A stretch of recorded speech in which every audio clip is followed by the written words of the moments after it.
Hey, what's going on, best ever listeners? This is John Casmon here with Multifamily Mastery, and I'm super excited to talk to you today.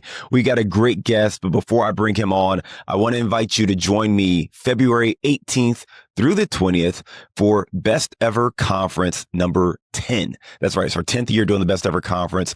I've had the pleasure of making most of them. I've made eight out of 9. So I'll be at 9 out of 10 this year, but I'll be out there along with a number of the other Best Ever hosts, and I hope to see you there. So please get your tickets today. With that said, I'm excited to talk to a guest who has also been to a number of Best Ever conferences. Today, we're talking to Travis Watts. Travis, how you doing?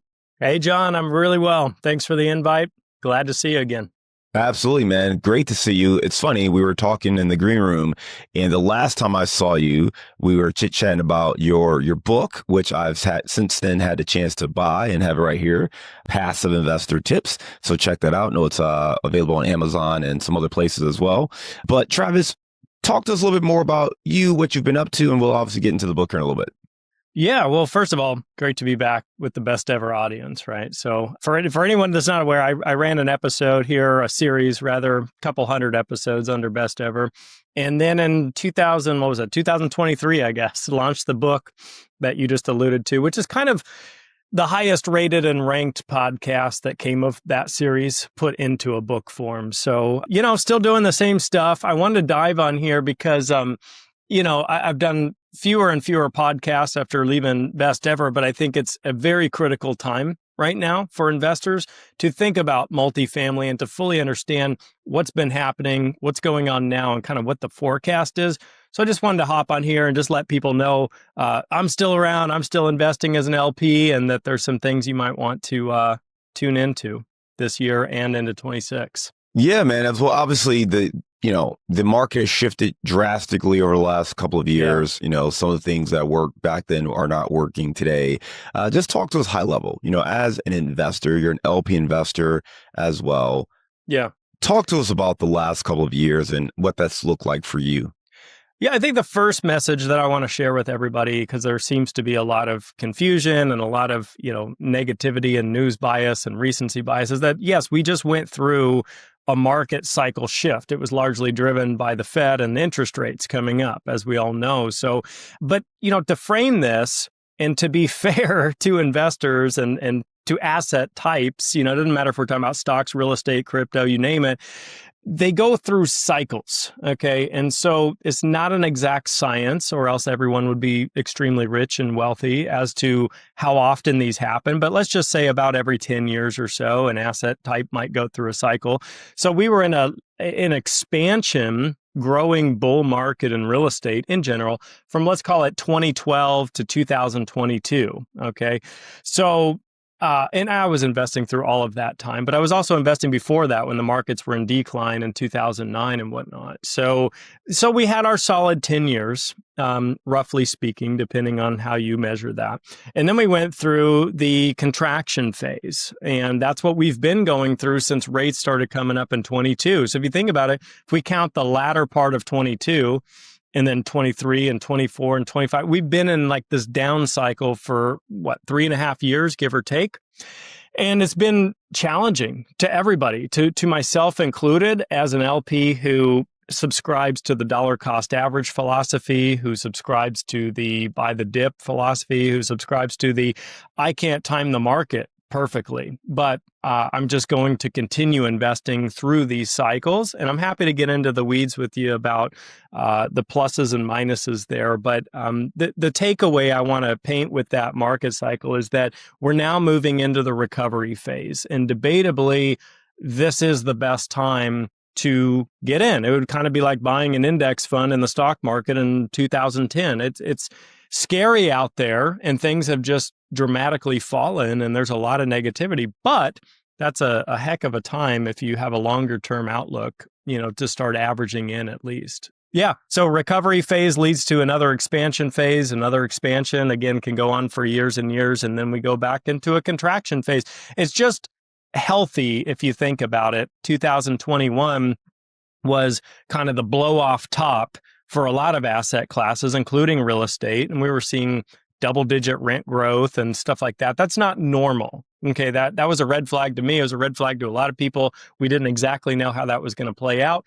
Well, it played out as a rapid decline, but really, if you look at a chart, it was just rents coming and normalizing, right? They went artificially high and they just kind of came back to a normal range. That's all that really happened, but it felt like a huge decline because we were on such a mountaintop. So anyway, that's the first thing to recognize is that, this could be, in hindsight, a really great time to get into the market if you're able to.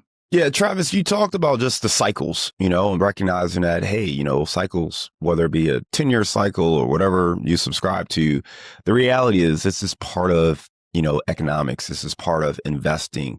Things kind of go through expansion and contraction. That's just part of what happens.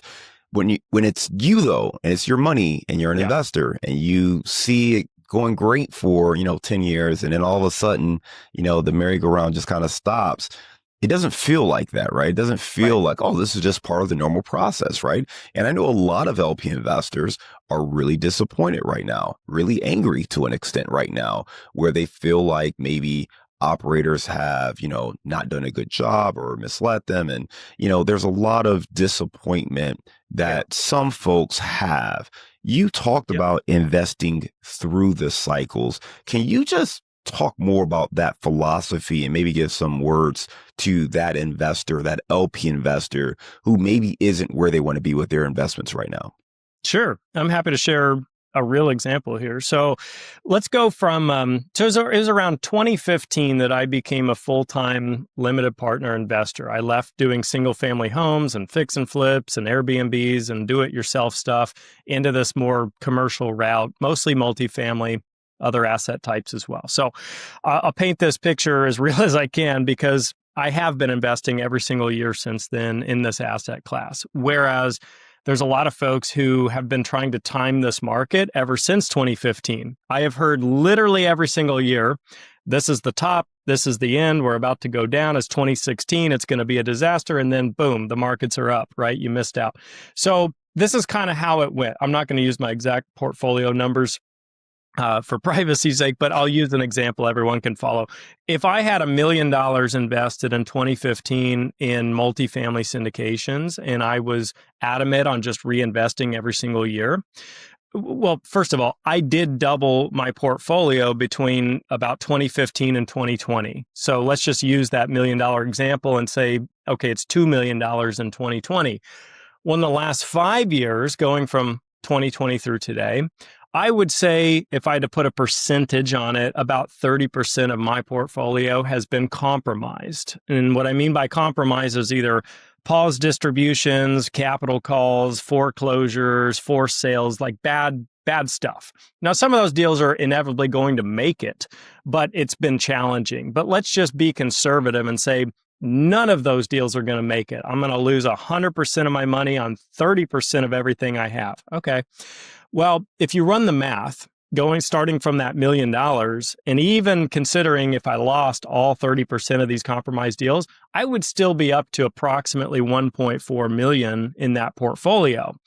Whereas if in 2015, I said, I'm going to be on the sidelines and let's wait and see, right? And I just miss out on the whole next decade, right? I'd be relatively where I started. Maybe I got a couple, percentage points in a money market account or whatever it may be. So that's the whole philosophy right there, is that I have a longer term outlook. I recommend that people have a longer term outlook if you're going to invest in real estate. And just to clarify that, I'm talking about a 10, 15, 20-year outlook in general, not a 5-year, not a 3-year. Some people think that's long-term. But real estate does not do, what public markets do. We saw stocks come down in, April of this year and bounce right back up to all-time highs in a matter of months. That doesn't happen with real estate, right? We've been down for 3.5, 4 years. And it's going to have a slow turn. It's like steering a cruise ship. It's going to take a long time to make these moves. But again, we're starting to see the early signs of recovery. And I'll go over those real quick with your audience. So rising demand, stronger than we've seen in many, many years. It's surprised a lot of economists, right? So a lot of people need and want to be renters right now. Lower new supply is a huge macro level trend. That means new developers are not building near at the levels that they were in 21 and early 22. You've got pretty much stabilized occupancy across the nation. Obviously, every market and every deal is going to be different, but we're still holding in the 90s for occupancy. That's healthy. High absorption rates, forecasted rate declines. We've already had the Fed cut twice this year and once in 24. And even though that's not a direct correlation to what mortgage rates will be, it is a long-term bullish signal for real estate in general. And then you have growing transaction volume. And that's just started to pick up largely with institutional capital. You've probably read some headlines of Blackstone or BlackRock or JP Morgan or KKR putting billions and billions of dollars into residential multifamily real estate. So some people refer to that as the smart money. And the fact is that the smart money's moving. And we all have the same opportunity if we choose to take it as LPs or as syndicators. So though we may not be able to do it on the same level with billions of dollars, we can choose to invest, let's say 100K if we have that to invest. So something to think about from kind of a macro level lens. Yeah, I think there's two elements of what you just talked about. The first is really being a long-term investor. Yeah. And long-term is not 3 to 5 years, right? Long-term is 10, 15, 20, 25 years. And I almost, I had a great conversation with Stephen Pesavento not too long ago. And he said something that I really, really liked. And he talked about investing as a game. And whenever you're playing a game, the objective of the game doesn't change. Right. You're trying to win the game. Now, it could be a board game where you get set back 3 spaces or you don't get the pass go. It could be a sport where you fumble the ball or you miss a shot or you turn the ball over. That doesn't mean you quit playing the game because you had a turnover or because you got a bad card or had a bad turn.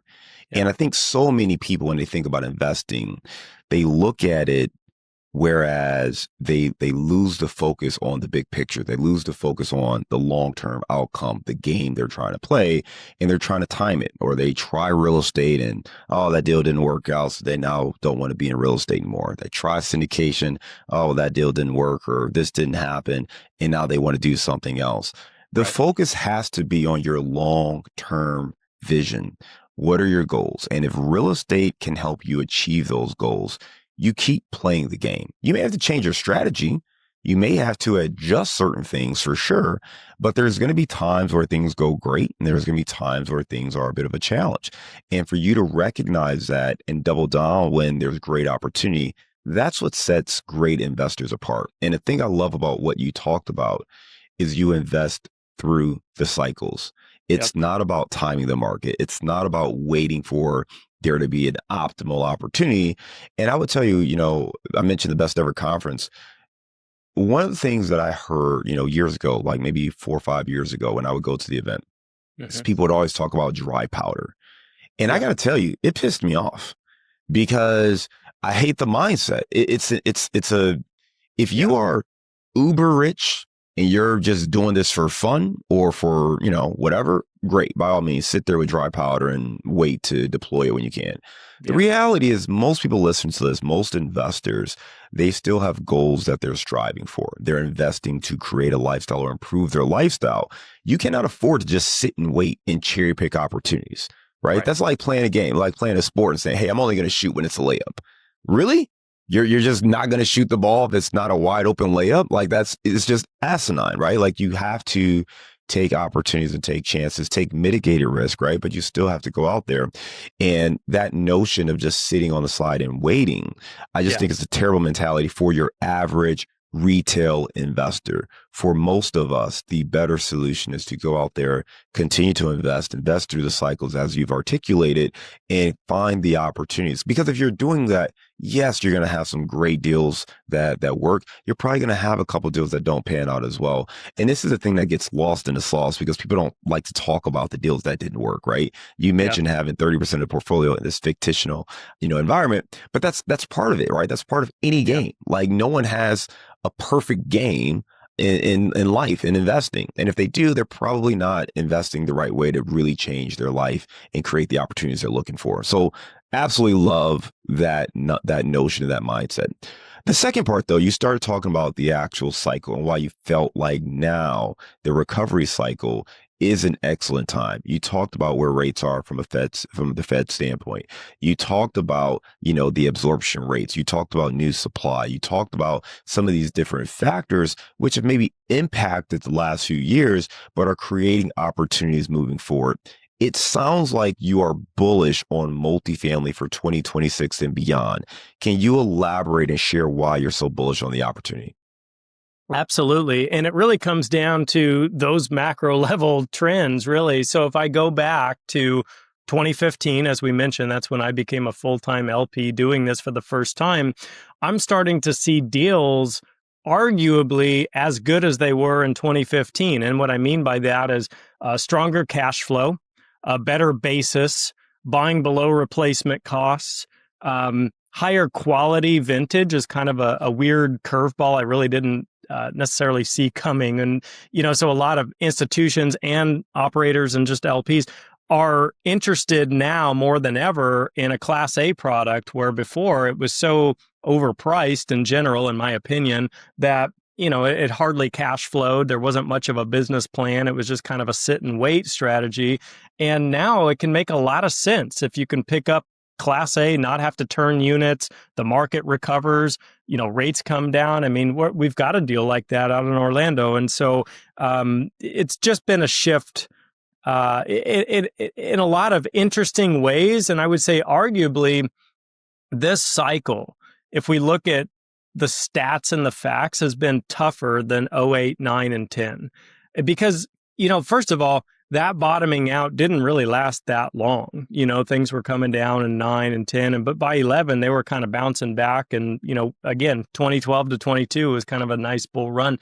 And so, yeah, we saw the rates change and the valuations change and whatnot. But this has been a really, really, really tough market cycle. But something that you said earlier, I want to elaborate on.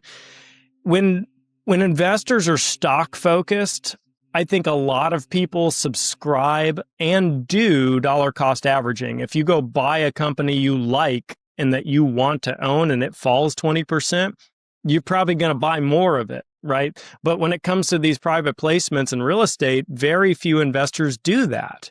To your point, they fall 20% and go, oh my God, the sky's falling. I'm done. I'm out. I'm going to sit on the sidelines and, until I get my money back, I'm not doing anything. It is kind of the wrong mindset, in my opinion. And I know, I'm guilty of the same stuff. I'm not here to say I don't have the same challenges. I remember years ago with stocks doing a very similar thing. I was selling these put options for cash flow, and I made $2,000 one month, and I made $3,000 one month, and then I lost $5,000, and I was like, I'm out, I'm done, that's over, that doesn't work, and I gave up. That was years ago, and I didn't return to it for a long time. I'm still doing that stuff now, but I get it. I get the psychology. But, it's just funny how that works. To use a practical, real example of this year, I know I'm using a lot of stock examples, but United Healthcare was falling and falling and falling and falling on this bearish news and, getting sued and all these things. And all of a sudden news comes out, Warren Buffett jumps in, boom, right? And now all of a sudden it reverses and now it's skyrocketing up to the upside, And so it's his classic saying, be fearful when others are greedy, greedy when others are fearful. It was a super scary moment in time watching a big company like that just drop like a rock. And he stepped in and said, that's a great value. That's a good opportunity. I'm in. And a lot of others followed, So we have to think more like that as far as an investor goes. I don't think there's a better example. No, it is, man. And that's a great example. And I think it's really important for us to understand just, again, the psychology of investing. And sometimes,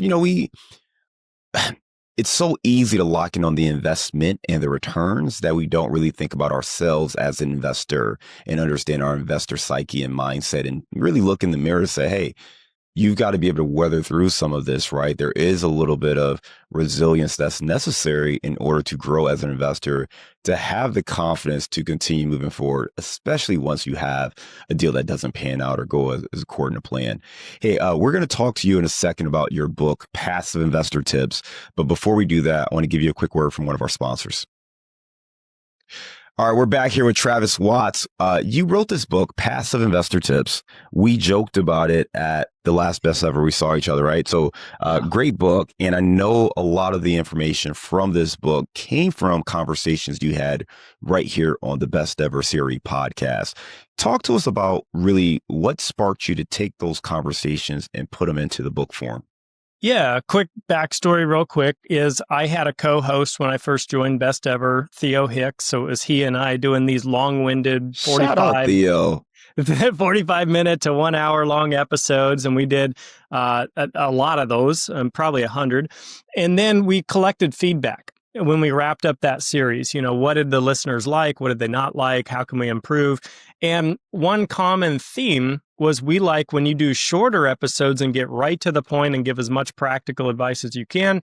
So Theo had left Best Ever as a host. I came on board to do a solo show. I called it Passive Investor Tips. And these episodes were 5 to 7 minutes as compared to 45 minutes to an hour. And I just got right into the tips and the tools and tricks and the strategies and the stories and the mindset and, the stoicism. And we kind of went all over the place with it. I did 100 of those. And then again, we collected feedback. What did people like? What did they not like? How can we improve? And I decided to take those top rated episodes, put them into a book. And for similar reasons, books are, in my opinion, books are a little bit of a dying breed these days, which is very unfortunate. I don't think people read near enough, and I'm a huge advocate. But I know what happens with the psychology of people when I hand somebody a 500-page book and say, you ought to read this. They don't read it. And I don't blame them because I don't know that I would read a 500-page book that way. So I said, I need to make these chapters 2 or 3 pages. I need to make the whole book maybe 150. This needs to be a weekend read, a nighttime read, a book that you could just open up for 5 or 10 minutes and get a little golden nugget out of it and put it down and walk away. That's what the book is. That's why I wrote it. I wanted people to actually read it. And it's just, again, it's not a how-to per se. It's not a technical analysis. It's not even a fundamental analysis. It's just, again, lessons learned as an LP, and not just my lessons learned. It's, I interviewed a bunch of people. I've been on tons of podcasts. It's a lot of investors' feedback. It's my mentors and some of the things they taught me and why and how it worked for them. So that's what the book is. In a nutshell. So again, it's on Amazon. Appreciate your support. All those proceeds are given back to Best Ever, by the way. It's not a for-profit book for me. So we appreciate your support, anyone that wants to pick it up. I love it. Make sure you check that out. Travis, from the book, what's one tip that surprised even you? You had all these conversations, and obviously as investors, we start off with kind of one philosophy, and some of that shifts and changes as we start to network and talk to others and, see all this in real time. What's one tip that actually surprised you that seemed to be really effective? Yeah, there's a chapter in there on it. And by the way, it's been a while since I've read the book, but it was how to buy a Porsche with passive income. And it was about a syndication deal that I did that kind of came full cycle, got some profits, took the profits off the top, bought a car all cash, and then continued reinvesting the original principal. So therefore, my cash flow never actually changed or went down, nor did my net worth. But then we got kind of a free vehicle in the process. And that's the kind of out-of-box thinking that I wanted people to understand. I think what's really important is something my grandfather told me when I was probably 17 or 18. He was telling me to open up a Roth IRA, start investing as early as I could. And he's like, the luxuries can wait for later. Don't get out the door trying to buy yourself a fancy car and a house and do all these crazy things right out of the gate in your 20s. Start investing in your 20s and into your 30s. And as you start to build that momentum, then you can use some of those profits or some of that cash flow to start paying for these liabilities, so to speak. So a lot of this book is framed around kind of the hierarchy, if you will, of building wealth, which, starts for a lot of people at self-sufficiency, kind of hand to mouth, paycheck to paycheck, first jobs, that kind of stuff, to stability. I can pay my bills. I got a little bit of cushion in the bank. I'm making progress. I'm getting there.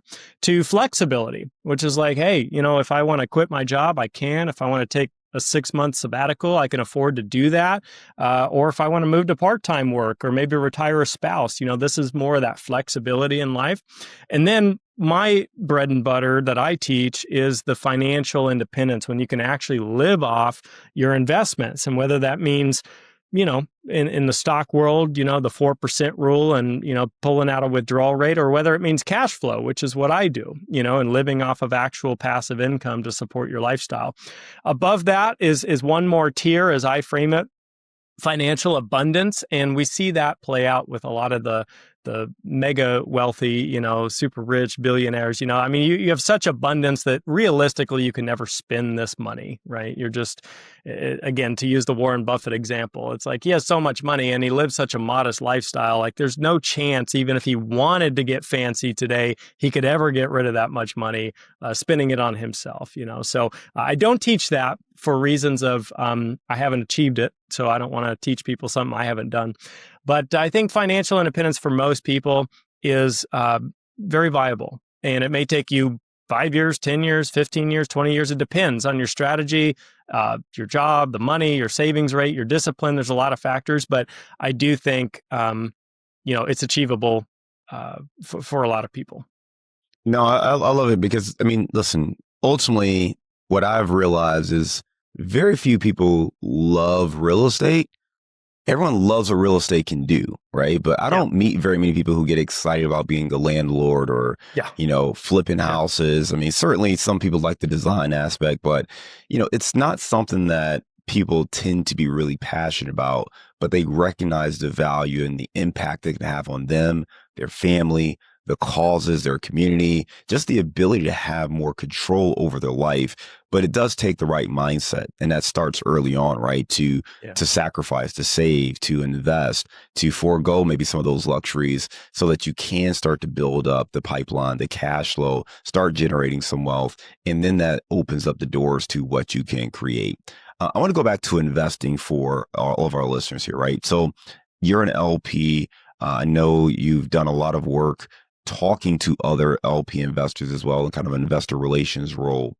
For those folks who looking to get more involved in 2026, looking to maybe recover from some of the challenges that they faced in the last few years, are there different types of assets today? And I'm sticking in multifamily, but like you talked about, like kind of class A assets. Mm-hmm. Are there different kind of assets that are more positioned for great opportunities? Or do you think multifamily as a whole is set to rise in 2026?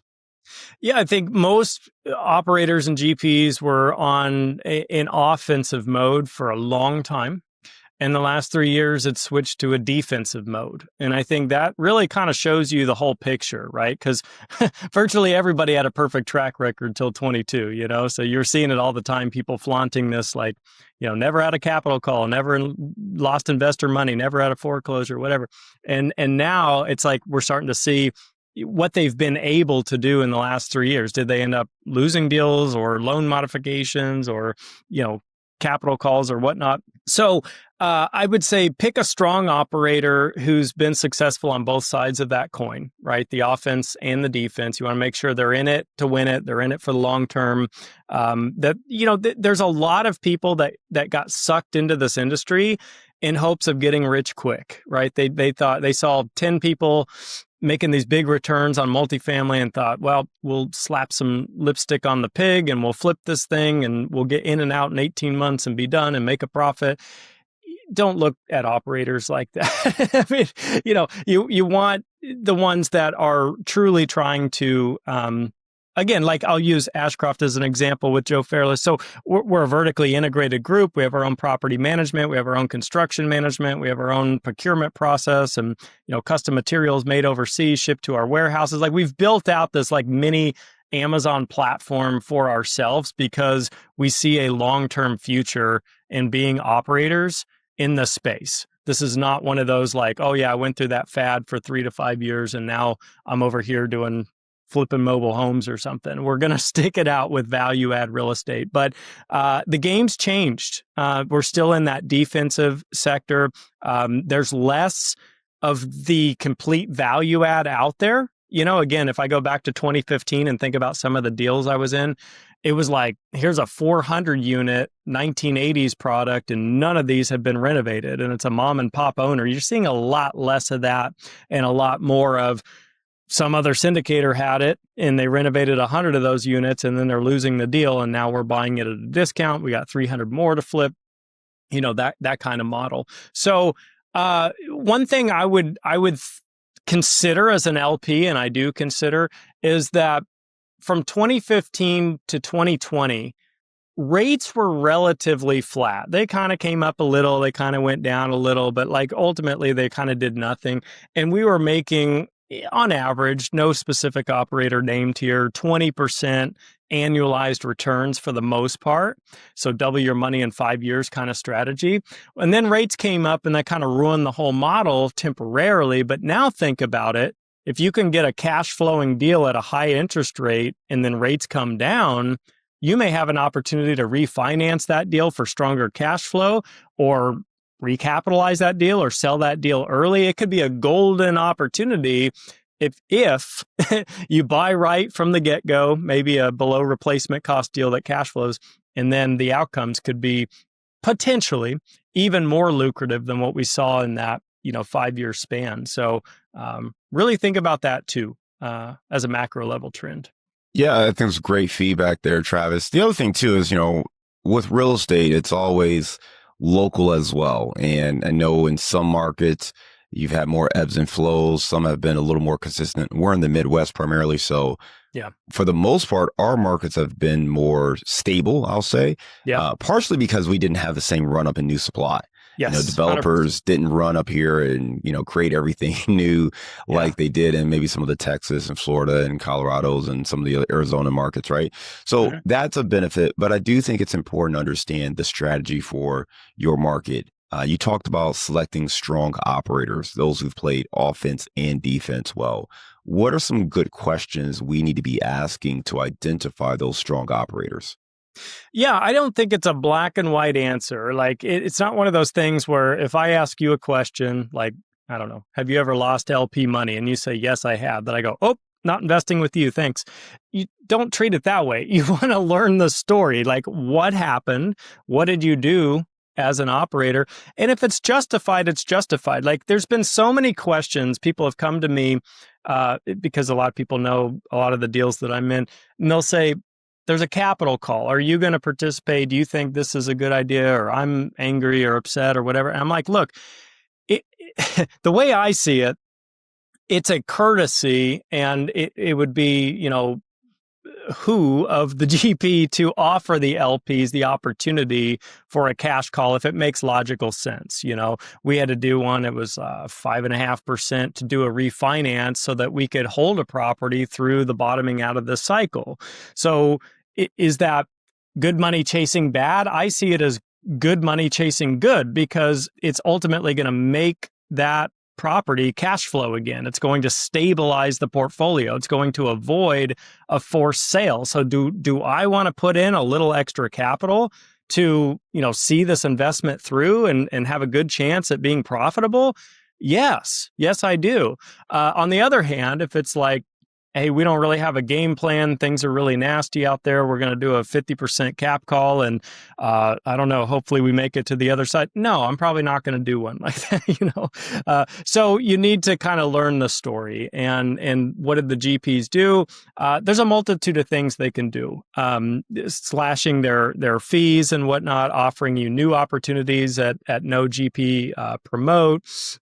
Are they participating alongside of you in these capital calls? Were they even co-invested in the first place? There's a lot of things that you want to learn. So it's not a simple answer. I'm sorry. I wish there was just a blanket statement I could use. But ultimately, you're trying to feel out if these are professionals and are they dedicated to staying in this market, in this asset class? Or are they quickly trying to scramble and pivot or shutting down operations? Or we've seen some crazy things the last couple of years, just operators straight up just walking away. It's like, I don't know, man. Like, I didn't make any money. I'm done.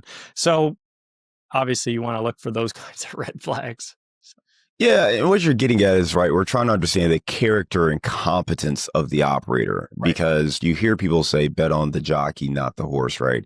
And again, going back, everyone succeeded, right? If you ask people's track record from 2015 to 2022, we all look great, but the reality is the market has shifted and it does require more nuance. We've seen this on the broker side as well. I mean, there was a time where brokers would put a deal in front of you, and if you wanted to debate or argue or negotiate, they would just tell you to kick rocks. There was somebody else who was willing to pay more. So you had to be pretty aggressive in that space, but that's not the time now. I mean, the market has shifted, and, brokers really have to work to broker a deal and to keep that deal intact. So the market has shifted. I think it's important for us as investors to understand that. For those limited partners, you got to ask good questions to understand the character and the competence of the operator.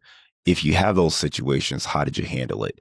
You want to ask open-ended questions, right? To learn, how did you handle it? What happened? And to your point, it's a little less about the what happened and more about how they handled it.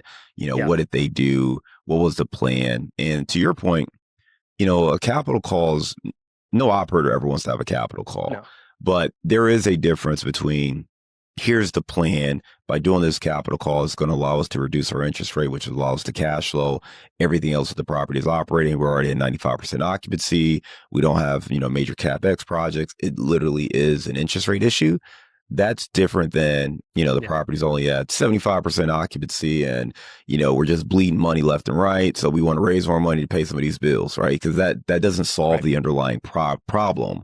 Correct. That's just throwing more money in and praying, and hope is not a strategy. So definitely want to make sure you understand what's going on in the situation, what the plan is, and that you have the right people in place to guide that operation. Travis, I know you mentioned stocks before, but as a limited partner, I have to ask, what other asset classes are you invested in outside of multifamily? Yeah, so in the commercial space, I've done self-storage, mobile home parks, car washes, multifamily, some debt funds, note lending. There's a lot that you can do in commercial.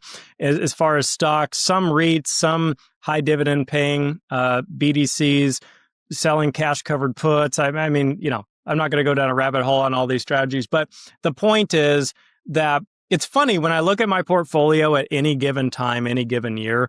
To your point earlier, there's always going to be that deal, and that deal are not doing well. But a handful of these deals are outperforming, and a bunch of these deals over here are just kind of doing what I expected them to do. And that is the game. Like, I've tried to avoid, making all the bad decisions, but you just can't do it. You just never know. It could be a great operator, great market, great deal, great this, great that. And then a tornado hits it and the insurance is going to try to play games with you and you're going to find yourself in a lawsuit with them. And like, it was of no fault, to the operator or to you or to your due diligence. It's just that will happen to some investments. I'm in a stock right now. It makes no sense. They had positive earnings the other day. They beat all analysts' expectations and the stock was down like 20% the day after. And it's like, what could I have done differently? So you just have to accept that's how sometimes markets work. And sometimes there's some irrational situations. But over the long term, it balances out and it tends to make sense over time. Travis, we were talking earlier about just kind of your investing philosophy based on life stage, right? So maybe you're trying to just earn a little bit of passive income. Maybe you're trying to retire, get out of a W-2 job. Maybe you're looking for that generational wealth. For someone who is newer to this space and turning to multifamily or turning to passive investments, what's the right strategy? Because the flip of that is, you can spread yourself pretty thin and be across multiple asset classes, multiple investments, not maybe have enough equity in any one of them to see any results. And maybe you don't know enough about any of them to actually make sound investment choices. So how do you weigh, the diversification of your investments with trying to make sure that you do have a diversified portfolio? It's a good question. And I think something to think about when we talk about diversification is, what do you have the most knowledge in? Because I can tell you, I've almost always lost money on a deal I invested in where I knew very little about it. I just had like a real basic elementary understanding. I lost money because I didn't fully understand what I was investing in and what some of those risks were. So for me, residential real estate is the bread and butter since 2009 that I've invested in. So I would say I understand that the best. Now, when I do some of these, debt funds or car washes, I got to be honest, I don't know that much about the business model. And that's, I do it for extra diversification. And if it happens to perform well, I might do a second or a third, But remember this too. You asked about, new investors, and something I've been teaching my nephews for years. I open brokerage accounts for them that, you truly can get started in this passive income journey with as little as like $10. You can open up a brokerage account for free. You can buy 1 or 2 shares of a REIT or something, and then, get your $5 per month cash flow, whatever it ends up being. So if you're in a situation where, let's say you have sub $100,000, you might want to consider some of those lower barriers of entry to at least get the momentum started. Because I've seen it firsthand with them. They're into it now. It's funny. I mean, they probably make $50 a month passive income at this stage in their early 20s, but like they're interested because they actually have skin in the game and they've seen this grow from $1 a month up to 50.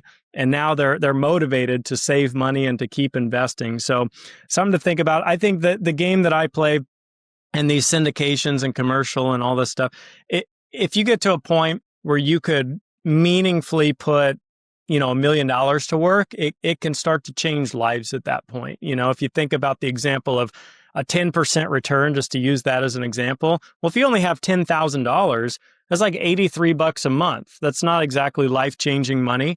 But it could be $8,333, with $1 million invested. That starts to be a real eye-opener for a lot of people. So, but just my point is, there's levels to this game, and you really can start with $10 and you really can be putting billions of dollars to work, So it is a game everyone can play. I know a lot of people have hesitation and hold back about, oh, I'm not accredited, or, I don't know, whatever excuse you may have, but there is a way to play the game. And in a lot of instances, even with some of these alternatives I invest in, some of those returns can be quite lucrative and have been. So I'm not glued to an asset class, even though I've done a lot of multifamily and I love it, but I'm not glued to it. If it ever stops working completely and it's like, this makes no sense to even put money here, I'm not going to put money there. I'll buy, bonds or something, whatever has a better yield and risk profile. So, but I am very bullish for the coming years, mostly the lack of supply and the forecasted rate declines. And the fact that we can buy at such a discount today, if you think about it and look around, single family really isn't on sale. Stock market's really not on sale. Crypto's really not on sale. Commercial real estate is on sale. So that's the opportunity that I see. No, I love that. And one thing you said that it's got me thinking over here, it's really educating yourself. And that may seem simplified, but you talked about when you've had investments that didn't go as well as you would have liked. It's because you really didn't know as much about them. And part of the issue is you never will know everything there is to know about an investment. I mean, the reason we call this multifamily mastery is because you can have a decade's worth of experience and have done, 5,000 units and still not be an expert or someone who knows everything, right? Like that's one of the things that I love about investing is you're constantly on this path of education, of learning, of mastery.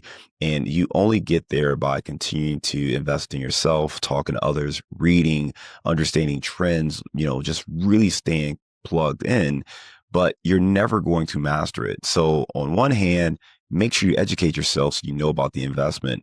But on the other hand, don't wait until you feel like you know it 100%. You're never going to get there.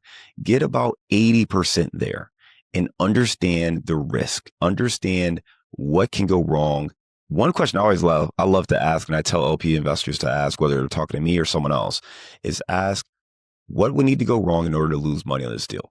Mhm. And every operator should understand like what would need to happen. And unfortunately, a few years ago, some of those things happened, right? I mean, interest rates shot up way beyond those interest rate caps that people had in place, or they didn't get, right? I remember talking to someone on a deal, and they were not going to get an interest rate cap, but they were going to basically put more money in reserves to cover a variable interest rate in case it went up 150 basis points. Well, guess what?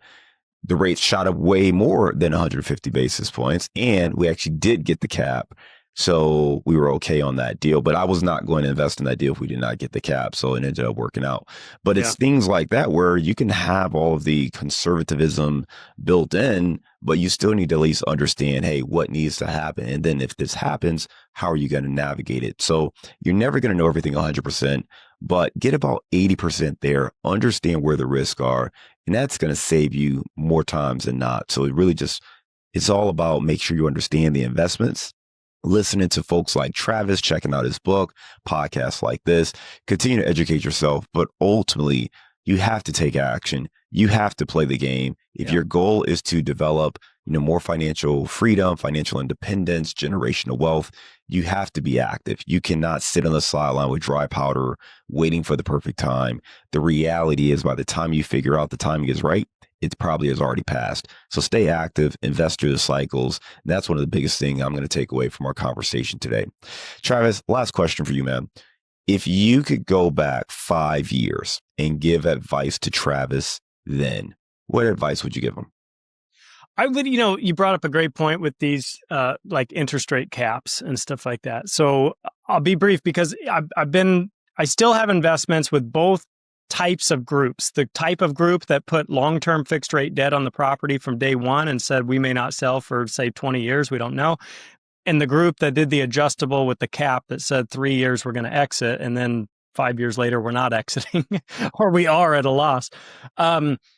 Fixed rate debt is an interesting topic because you could now today make the case that maybe adjustable is the way to go because rates are forecasted to come down. So why go fixed at the top, But a lot of investor sentiment is still centered around seeing what went wrong, which was adjustable rates, and saying, I want fixed rate and I'm only going to do fixed rate debt. So I would have paid more attention to the dynamic. And this was a really hard conversation because if I was a GP in 21 in December, and you go back and look at what the Fed said in December of 21 during their FOMC meeting, they said, yeah, we're probably going to be raising rates, but modestly to about a 2% Fed funds rate over the next couple of years. Well, they went to 5.25, so they went more than twice the aggressiveness of what they said they were going to do. So that was a little bit misleading. Number two, you thought, okay, I'm going to buy an interest rate cap at 4% or something, right? And it's going to be good for 2 or 3 years, like the Fed says. Well, that interest rate cap became $1.1 million to renew it. Well, where's $1.1 million coming from? Well, we didn't budget for it, right? Because that was CapEx for unit renovations and whatnot and stuff like that. So as they say, history doesn't repeat, but it rhymes. I think most of us knew in 21, you don't do adjustable rate loans in general, because look what happened with single family in 08, 9, and 10. That's basically what caused the whole downfall and collapse. But it rhymed because he said, no, we got a rate cap though. That's the difference, right? Commercial is a whole different animal. And then that ended up not working out. So, the deals with the long-term debt, by the way, just to update everybody, are cash flowing positively, higher distributions than I've ever had being in the deals. They cash flow about 14% today. LTV is about 50% on the deals because we're amortizing and paying down the mortgage. So, hard lesson learned. But yeah, most of the compromised deals had a lot to do with floating rate debt. So, something to think about. It's great insight. And it's, I think the easy thing for people to go to is always use fixed rate. Yeah. And there's definitely a good story to be told there. The one caveat I give investors is it always depends on the business plan. Yeah. So don't take one piece of information and just run with it by itself. Yeah. Always understand the business plan, the big picture. What's the plan for this property? And go from there. Because I've also been on the other end of that where starting off, We did a fixed rate loan on a project, created a lot of value, wanted to sell. The prepayment penalty was so high Yeah. that it was really just not feasible to sell. So we ended up having to hold on to the property another 2 years. We had already created all the equity and the value. So we could Yeah. have, it just depends on the business plan too. So with all that said, obviously you got to do what's best for you, understand the risk that you're comfortable with, and understand your own investing philosophy. Get to know yourself more as an investor, and that's going to allow you to make more informed decisions. Travis, what's the best way for our listeners to get in touch with you? Yeah. So my calendar is at speakwithtravis.com. I give away 15-minute intervals of my time to anybody and everybody. Anything you want to talk about, happy to be a resource for you. So speakwithtravis.com. Travis, great talking to you. Appreciate you coming on the show today, being a great guest. Hey, listen, best ever listeners, if you enjoyed this show, do me a favor, share it with someone who you know would enjoy it as well. That helps us spread the word, but continue to elevate our best ever community. So check us out. And if you haven't already, make sure you check out Best Ever Conference 10. It's February 18th through the 20th, 2026 in Salt Lake City. It's going to be a great time, and I look forward to seeing you there. Make sure you hit that follow or subscribe button. And until next time, we'll see you later. Take care, guys.